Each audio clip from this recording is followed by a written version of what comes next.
The global disparity in vaccinations has left billions of people in poorer countries vulnerable to COVID-19.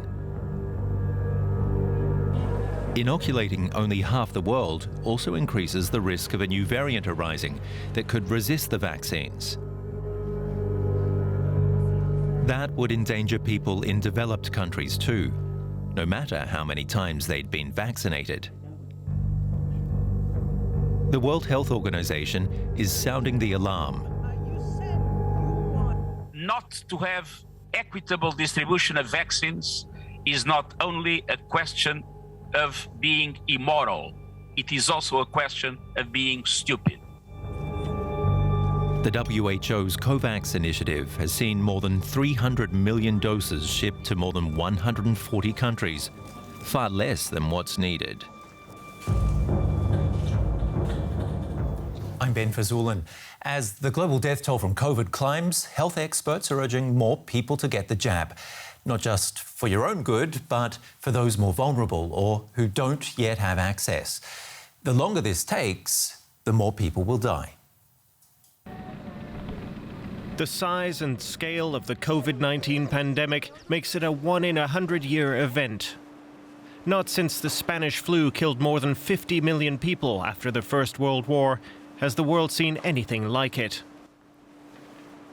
Today, nearly 5 million people have died from the coronavirus. Almost 50% of the world's population has received at least one dose of a vaccine, but for low-income countries, that figure drops to around 3%.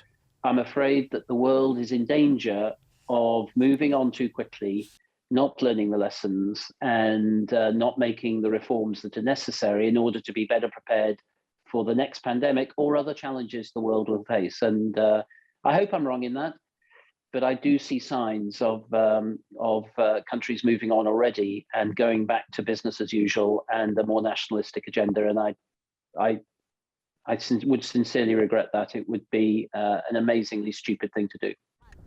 The World Health Organization is warning that vaccine nationalism will prolong the pandemic and leave the world's poorest and most vulnerable people at risk. Britain, for example, has now vaccinated more than 70% of its population. It ended its COVID-19 restrictions in July. In contrast to that, Ethiopia has jabbed less than 3% of its population. But vaccines are just one part of the picture. Scientists say we are entering an age of pandemics. So many will be hoping the lessons from COVID-19 are taken on board sooner rather than later. Emily Cameron-Blake is part of the COVID-19 government response tracker at Oxford University. She joins us from Edinburgh. Firstly, what about this call today from some G20 leaders to redistribute surplus vaccines to low-income countries? Hi, Ben. Thanks for having me. Yeah, this is an interesting call and, quite frankly, I think quite warranted. These G20 countries have amassed huge surpluses of vaccines, and quite frankly, they don't necessarily need them at this point in time. So calling on them to redistribute them to low-income countries who are in desperate need is a much asked for call. However, the problem with it is that it places the onus on Covax. If they're simply donated to Covax, Covax has the responsibility of distributing them. So I think the even bigger ask is asking them to deploy those vaccines as well. Earlier on in the crisis, it was just Canada that was amassing so many vaccines, but that seems to have been replicated time and again. And there's data out showing how much more prolific the booster shots are in wealthier countries. Yeah, no, exactly. And, I think numbers that have come out just in the past 24 hours show us that there are actually 3 times as many doses being distributed in boosters to high-income countries as there are to actual doses of initial vaccine in these low-income countries. So about 1 million doses a day of booster shots versus about 330,000 doses a day of first doses of vaccines in these low-income countries. Now, the German health minister just got his booster, saying there's enough for everyone here to get their 3rd shot. So should I feel bad about getting the booster, or am I actually helping stop COVID from spreading? Because that is one of the fears, of course, is that it continues to be spread around the world.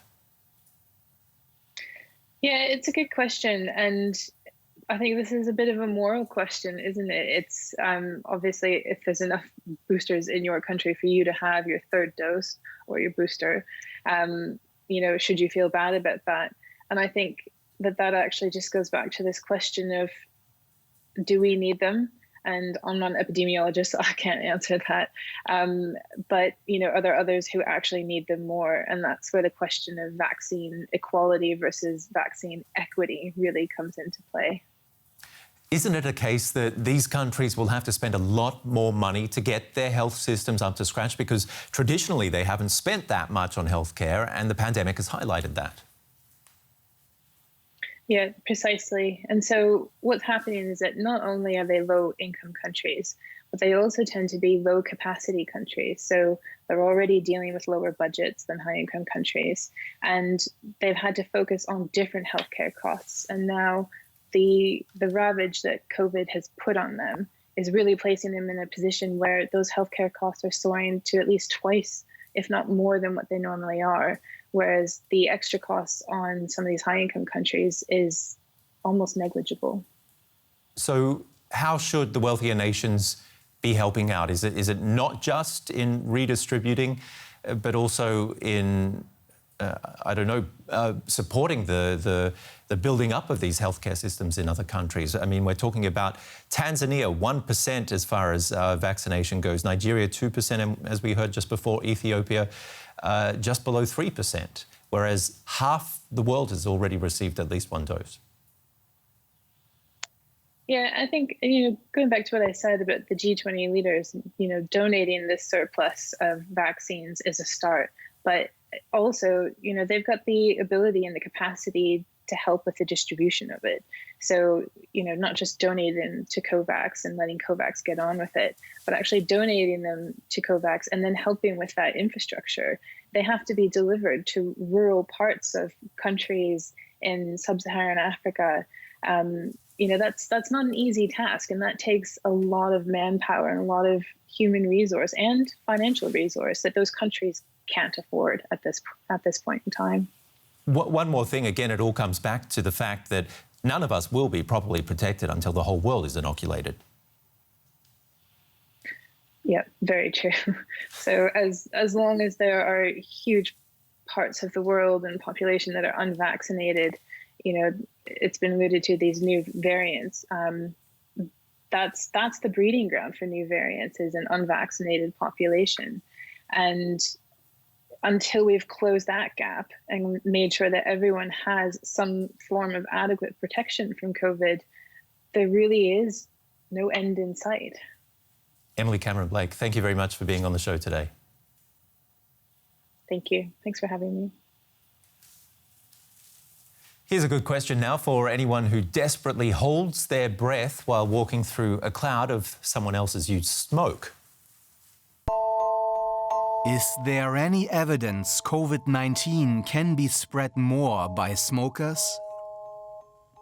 Think back for a minute to the early days of the pandemic, and you might faintly remember something called the nicotine hypothesis, which was based on a couple of studies indicating that smokers maybe didn't get COVID-19 as often as non-smokers do. Now, there's still really no clear evidence for that claim, but scientific battles are still being fought over it, which just goes to show you how loaded the topic of smoking during a pandemic with a respiratory disease, how loaded that can be. The question of whether smokers spread COVID more than non-smokers is another one that's almost impossible to answer with a study. I mean, how would you design it? But there are several indisputable aspects of the debate that bear mentioning that might help you reach your own conclusions. First is that we know masking helps cut COVID transmission, and it's impossible to smoke with a mask on.